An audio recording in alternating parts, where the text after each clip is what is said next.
ménage ou le maître d'œuvre social, il s'assure que le jour même, les 3 personnes sont physiquement là. Parce que c'est effectivement que les locataires avertissent son voisin ou sa voisine du dessus, du dessous, ok, mais en même temps, aujourd'hui, il y aura quand même quelqu'un qui va être responsable des chantiers et qui doit s'assurer qu'effectivement, ce jour-là, il n'y en a que 3. Aujourd'hui, vous, bailleurs ou d'autres, vous mettez en place une réfection des eaux usées sur 5 ou 6 étages. Là, c'est 3 étages. Donc, à un moment donné, c'est quand même assez simple pour la personne qui va s'occuper du chantier de s'assurer que les 3 personnes soient là. Parce que, non, je dis ça parce qu'à un moment donné, il ne faudra pas, j'entends ce que vous dites, démolition et mise en place d'une nouvelle colonne le jour 1, jour 2, travaux finition.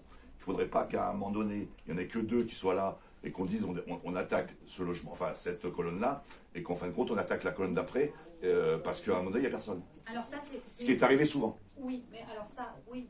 De toute façon, une réhabilitation en milieu occupé n'est pas un long fleuve tranquille. On est d'accord, c'est pour ça, je le voilà. préviens. Monsieur qui va être au nu extérieur et à projection, avec des petites grilles qui sont pas venues questionner. Non, mais l'étude que vous avez faite, on entend qu'elle est faite sur la base globale du bâtiment. C'est le même débat que j'ai eu à Pasteur, c'est le même débat que j'ai eu à Petite Garrigue. Voilà. Sauf qu'effectivement, il faut prendre en compte aussi la vie des gens. Et quand les gens vous disent que la loggia elle est froide et très rafraîchissante, et qu'on ne met pas un coup, et que, effectivement, travailler sur l'isolation de la loggia pour avoir un meilleur confort d'été et d'hiver dans la loggia et dans la cuisine, c'est effectivement ça améliore pas les performances énergétiques. Sauf que ça améliore le confort des gens. Et c'est ça qu'il faut prendre en compte dans l'histoire. C'est pas la problématique du BBC, c'est la problématique du confort du logement.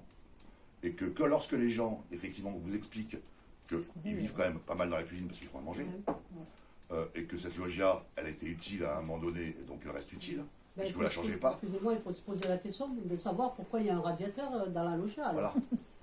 Donc, j'entends ce que vous dites, mais à un moment donné, la réponse n'est pas bonne. C'est-à-dire qu'à un moment donné, il faut retravailler sur l'isolation des logias. De ça, de ce qui a été déclaré par nos locataires. Nous, on a fait le choix aussi d'avoir une lecture par rapport à la déclaration de nos locataires. Non, parce qu'en fait, on se rend compte aujourd'hui, dans certains quartiers, qu'effectivement, là, ce que vous avez fait, c'est intéressant. Effectivement, aujourd'hui, on estime au regard de l'enquête, il y a assez de place, globalement, entre le public et les domiciles. Mais est-ce que cette résidence accueille beaucoup de gens extérieurs qui viennent se garer dans la journée parce que vous avez parlé de résidentialisation. On veut pas la résidentialisation parce que ça coûte cher. La résidentialisation, ça permet... Ça n'a pas été une demande du tout. Oui, non, mais non, je... À l'enquête sociale, c'est étudié un oui, je je dis pas qu'il faut faire ça. Voilà. Attendez, non, mais non, mais... J'ai pas dit ça, mais ça veut dire qu'effectivement, au regard demain de l'usage des places qui vont être matérialisées, effectivement, ça peut amener des gens extérieurs à se garer soit le soir, soit en journée, et qui empêche aujourd'hui les locataires de se garer. Et c'est pour ça que ça sera intéressant d'imaginer demain comment vit ce nouvel aménagement pour voir effectivement demain comment on peut le traiter différemment. Et on parle de résidentialisation. Résidentialisation, c'est une barrière. Déjà, il y a du covoiturage qui vient de se garer. garer. C'est barrière sur cette résidence. Ouais, c'est de nombreuses barrières. Et de nombreux oui, mais c'est pas pareil. Après, c'est aussi une lecture d'augmentation des charges. C'est une lecture. Donc, effectivement, comme vous dites, oui, l'entretien. Bonsoir Président. Voilà, ce soir on est à Arles, quartier Genouillade. Une résidence, quartier Griffeuil aussi, résidence Genouillade.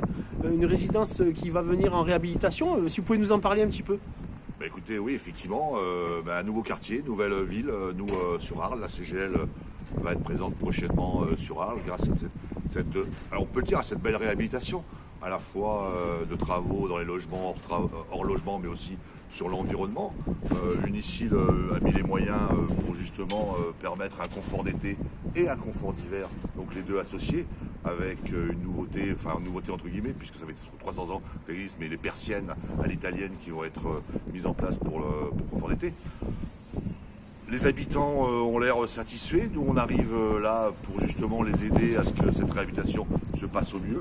Et la CGL sera toujours présente pour aider les locataires. Et justement sur ces réhabilitations qui ont un gros impact à la fois pour le confort de vie à l'intérieur et à l'extérieur de leur logement, mais aussi sur les charges à venir à futur, avec des innovations techniques très intéressantes d'ailleurs. On pourra en reparler un autre jour. Écoutez, merci beaucoup, Président. Et puis j'espère qu'on va encore vous revoir dans nos vidéos. Et puis pour tout le monde, abonnez-vous. Passez une bonne soirée.